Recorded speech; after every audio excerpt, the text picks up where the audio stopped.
త్రిత్వంలోని 11వ ఆదివారం కొరకు ఏర్పాటు చేయబడిన సువార్త పాఠం లోకా సువార్త 7వ అధ్యాయం 36 నుంచి 50 వరకు ఇలా వ్రాయబడి ఉన్నది. పరిసయ్యుల్లో ఒకడు తనతో కూడి భోజనం చేయవలనని ఆయన అడిగారు. ఆయన పరిసయ్యులను ఇంటికి వెళ్ళి భోజన బంతిలో కూర్చుండగా ఆ ఊరిలో ఉన్న పాపాత్మురైన ఒక స్త్రీ యేసు పరిసయ్యుని ఇంటి భోజనమునకు కూర్చుండుడని తెలుసుకొని యొక్క బుడ్డిలో అత్తర తీసుకుని వచ్చి వెనుక తట్టు ఆయన పాదములెద్ద నిలబడి ఏడ్చుచూ కన్నీళ్లతో ఆయన పాదములను తుడిపి తన తల వెంట్రుకలతో తుడిచి ఆయన పాదములను ముద్దు పెట్టుకొని ఆ అత్తరు వాటిని పూసెను. ఆయనను పిలిచిన పరిసయ్యులు అది చూచి, ఈయన ప్రవక్త అయిన ఎడల తన్ను ముట్టుకొనిన ఈ స్త్రీ ఎవతో అని ఎటువంటిదో అని ఎరిగి ఉండెను. ఇది పాపాత్మురాలు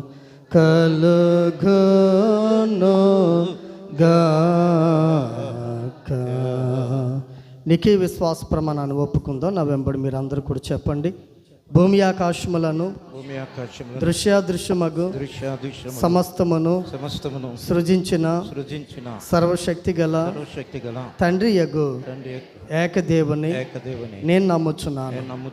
ఆయన జనదేక కుమారుడును అద్వితీయుడునగు ప్రభువైన యేసుక్రీస్తును నమ్ముచున్నాను. ఈయన జగములన్నిటికీ ముందు తండ్రి నుండి కలిగిన వాడును దేవుని నుండి దేవుడును వెలుగు నుండి వెలుగును నిజమైన దేవుని నుండి నిజమైన దేవుడును సృజింపబడక జన్మించిన వాడును తండ్రితో ఏకతత్వము గలవాడును సమస్తమును కలుగజేసిన వాడునై ఉన్నాడు.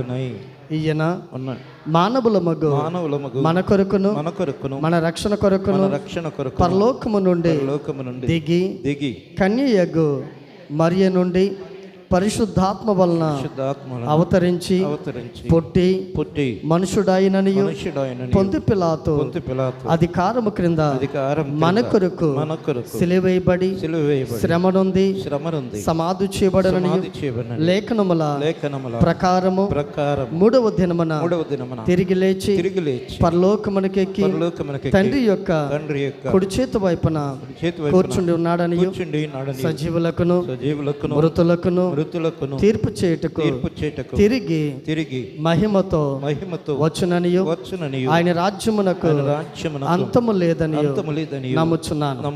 తండ్రి నుండి కుమారుని నుండి బయలువెడలుచు తండ్రితోను కుమారునితోను ఏకముగా ఆరాధింపబడుచు మహిమ పరచబడుచు ప్రవక్తల ద్వారా మాట్లాడిన వాడును జీవమునకు దాతయు ప్రభువునగు పరిశుద్ధాత్మను నమ్ముచున్నాను. మరియు పరిశుద్ధమైన క్రైస్తవ అపోస్తుల ఏక సంఘమును నమ్ముచున్నాను. పాప పరిహారమునకైనా ఒకే బాప్తిస్మము ఒప్పుకొనుచు మృతుల పునరుద్ధానము కొరకును రాబోవు లోక సంబంధముగు బ్రతుకు కొరకును నిరీక్షించుచున్నాను. ఆమేన్. దయతో అందరూ కూడా కూర్చుందాం. నా బలమా యథార్థమైనది నీ మార్గం, పరిపూర్ణమైనది నీ మార్గం. యెహోవా నా శత్రువులు నన్ను చోటినను నరకపు పాశములరికటినను నా శత్రువులు నన్ను చోటినను నరకపు పాశములరికటినను వరదవలే బట్టి దీనులు పోలిన వరదవలే బట్టి దీనులు పోలిన విడువక నన్ను ఎడబాయని దేవా విడువక నన్ను నన్ను ఎడబాయని దేవ యెహోవా నా బలమా యథార్థమైనది నీ మార్గం పరిపూర్ణమైనది నీ మార్గం యెహోవా నా దీపమును వెలిగించువాడు నా చీకటిని వెలుగుగా చేయును నా దీపమును వెలిగించువాడు నా చీకటిని వెలుగుగా చేయును వెలరాసుల నుండి బలమైన చేతితో వెలరాసుల నుండి బలమైన చేతితో వెలుపల చేసిన బలమైన దేవుడు వెలుపల చేసిన బలమైన దేవుడు యెహోవా నా బలమా యథార్థమైనది నీ మార్గం పరిపూర్ణమైనది నీ మార్గం యెహోవా ఆరో చరణం దయగలవారిపై దయ చూపించును కఠినుల ఎడల వికటము చూపును దయగలవారిపై దయ చూపించును కఠినుల ఎడల వికటము చూపును గర్విష్ఠుల యొక్క గర్వము ననచును గర్విష్ఠుల యొక్క గర్వము ననచును సర్వము నెరిగిన సర్వాధికారి సర్వము నెరిగిన సర్వాధికారి యెహోవా నా బలమా యథార్థమైనది నీ మార్గం పరిపూర్ణమైనది నీ మార్గం యెహోవా యెహోవా జీవము జయదేవా బహుగా స్తుతులకు నాలుడ నీవు యెహోవా జీవము జయదేవా బహుగా స్తుతులకు నాలుడ నీవు అన్యజనులలో ధన్యత చూపుచు అన్యజనులలో ధన్యత చూపుచు హల్లెలూయా స్తుతి గానము చేసేద హల్లెలూయా స్తుతి గానము చేసేద యెహోవా నా బలమా యథార్థమైనది నీ మార్గం పరిపూర్ణమైనది నీ మార్గం యెహోవా ప్రార్థించుకుందాం. సహోదరి కండిపోయిన రాణి గారు వచ్చి వాక్యం కొరకు ప్రార్థించారు. పరిశుద్ధుడు పరలోకమందున్న మా తండ్రి నీ ఘనమైన శ్రేష్టమైన ఉన్నతమైన నామానికి స్తుతులు స్తోత్రాలనైనా ప్రభు గడిచిన దినములన్నీ కాచి కాపాడి నీ రెక్కల చాట్ల మమ్మల్ని భద్రపరుచుకుని ఇదిగో నాయనా ప్రభు నన్ను నా సంఘాన్ని నా కుటుంబాన్ని సజీవ లెక్కలో ఉంచి ఇదిగో నాయనా ప్రభు ఈ ఉదయకాల సమయంలో నీకు పరిశుద్ధ ఆలయంలో నిన్ను స్తుతించుకోవడానికి ఆరాధించుకోవడానికి ఇచ్చిన సమయాన్ని బట్టి నీకు లెక్కలేని వందనాలు స్తుతులు స్తోత్రాలు తండ్రి. అల్పులము అయోగ్యులము ఎందుకు పనికిరానటువంటి వాళ్ళమునైనా ప్రవ్వ నిన్ను ప్రవ్వ అని పిలవడానికి కూడా మేము యోగ్యులము కాదు నైనా ప్రవ్వ.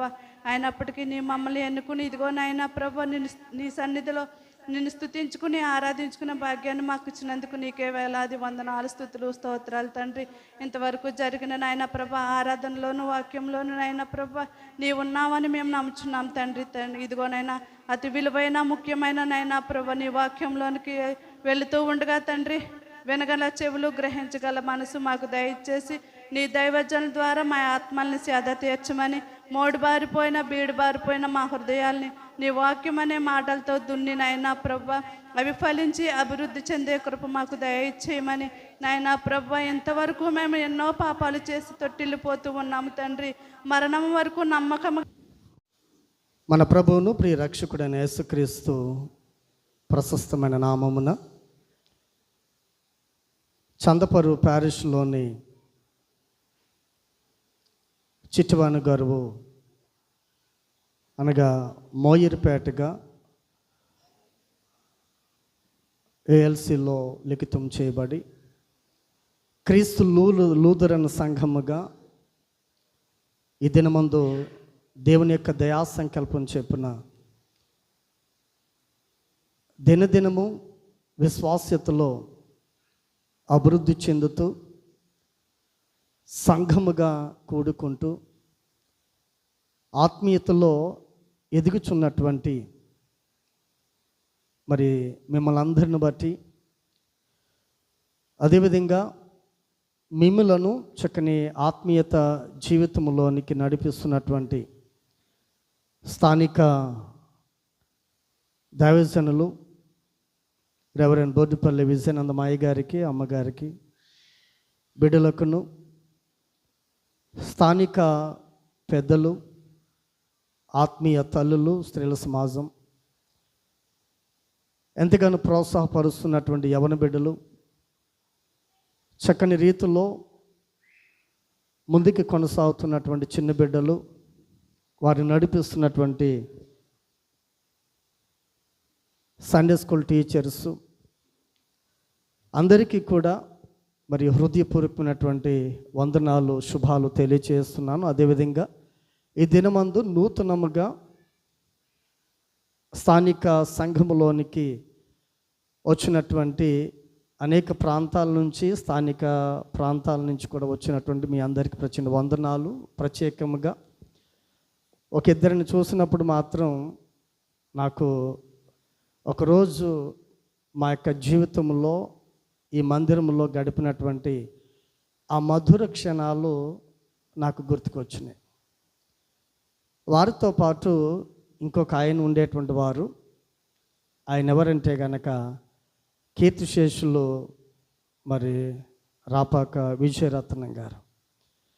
ఈ రోజున చందపర్రు క్రీస్తు లూథరన్ సంఘంలో గతంలో పరిచయం చేసిన ట్రెజరర్గా పరువు ఏసుదయ్య గారు కావచ్చు, సెక్రటరీగా మరి పుచ్చుకాయల సైమన్ గారు కావచ్చు, మరి నాతో దీనదాసుడిగా చిన్నవాడినైనా నన్ను ఎంతగానో వారు ప్రేమించి వారి తల్లి సంఘంలో వారు పరిచర్యగా అనగా పెద్దలుగా పరిచర్య చేసినప్పుడు నన్ను ఎంతగానో మరి ఏది అడిగినా అయ్యా ఇది ఇంటి నిమిత్తం మీద చేయాలి, లేదంటే ఇలాగా అలాగని వారి దృష్టికి నేను తీసుకువెళ్ళినప్పుడు కాదనకుండా సంఘం ఏమనుకున్నా కానీ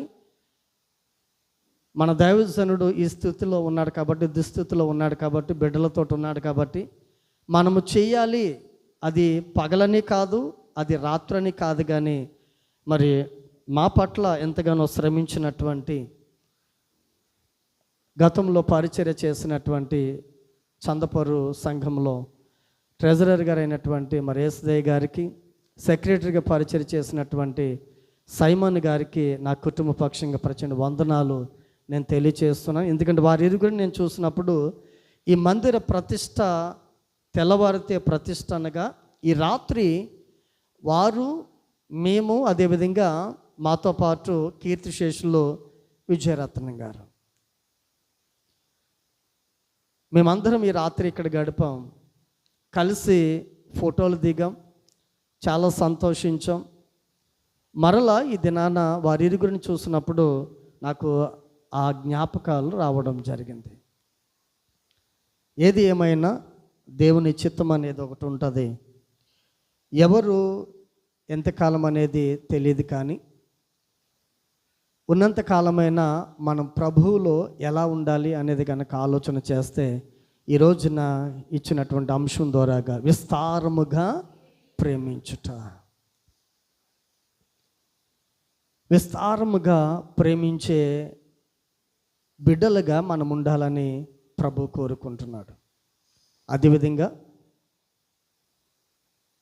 80వ స్వాతంత్ర దినోత్సవము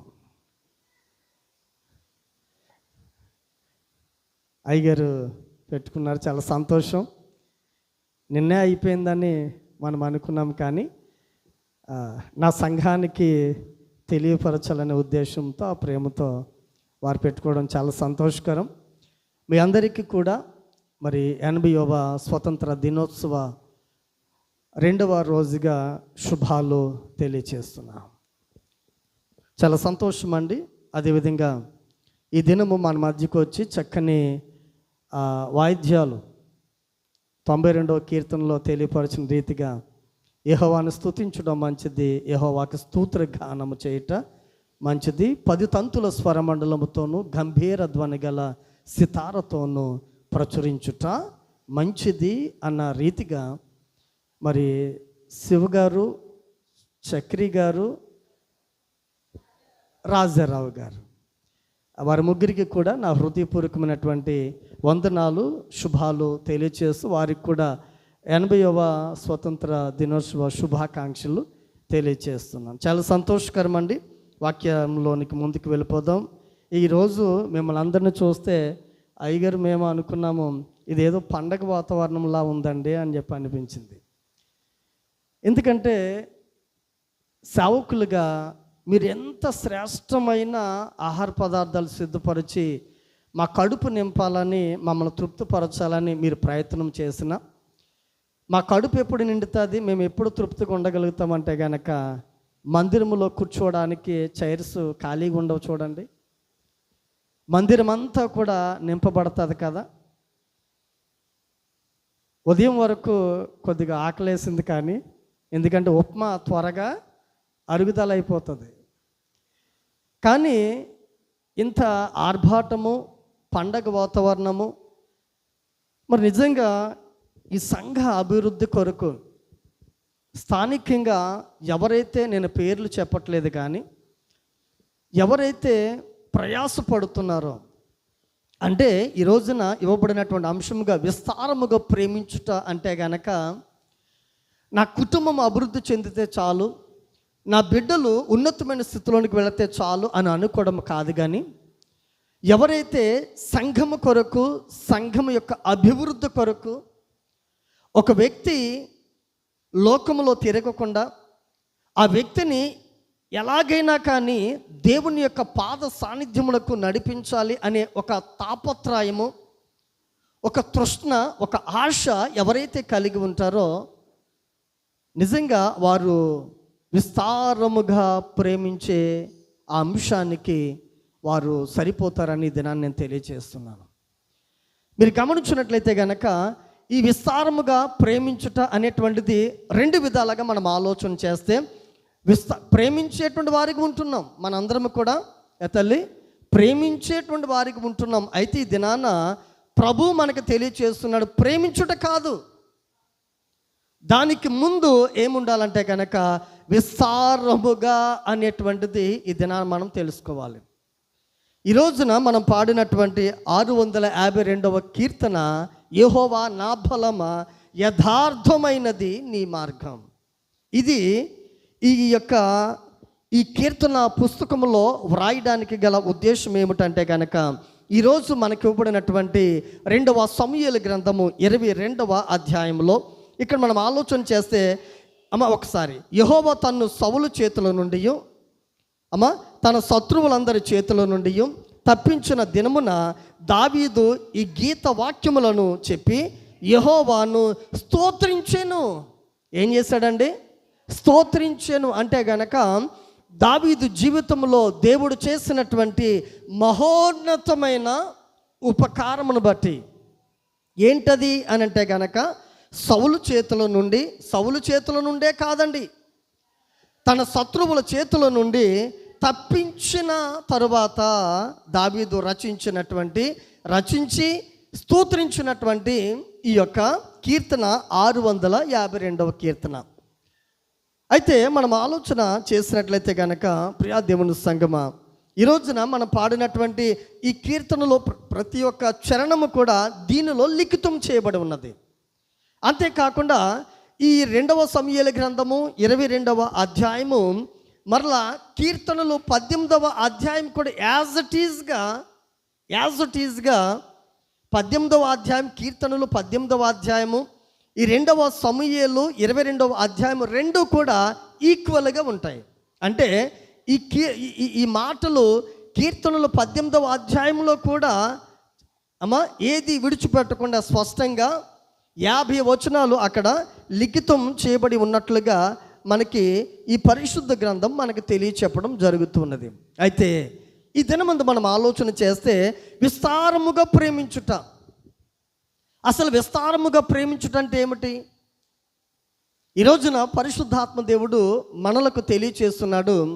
అందరము కూడా ప్రేమించేటువంటి వారిగా ఉంటూ ఉన్నాం. అయితే విస్తారముగా ప్రేమించుటంట. అయితే ఈ విస్తారముగా ప్రేమించుటలో మనం ఆలోచన చేసినట్లయితే గనక ఇక్కడ ఈరోజు ఇవ్వబడినటువంటి ఈ యొక్క లేఖనాల్లో 21వ వచనంలో ఇక్కడ నా నీతిని బట్టి ఆయన నాకు ప్రతిఫలం ఇచ్చెను, నా నిర్దోషత్వమును బట్టియే నాకు ప్రతిఫలం ఇచ్చెను, యెహోవా మార్గములను నేను అనుసరించుచున్నాను, భక్తిహీనుడనై.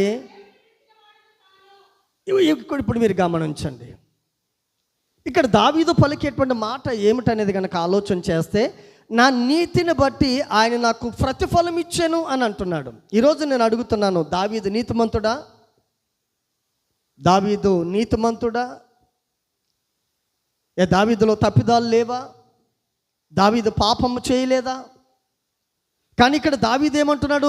నా నీతిని బట్టి ఆయన నాకు ప్రతిఫలం ఇచ్చాను అంటున్నాడు. ఒకసారి మనం ఆలోచన చేస్తే ఇదే 2వ సమూయేలు గ్రంథములో 11వ అధ్యాయంలోకి వెళితే వసంత కాలమున దావీదు తల్లి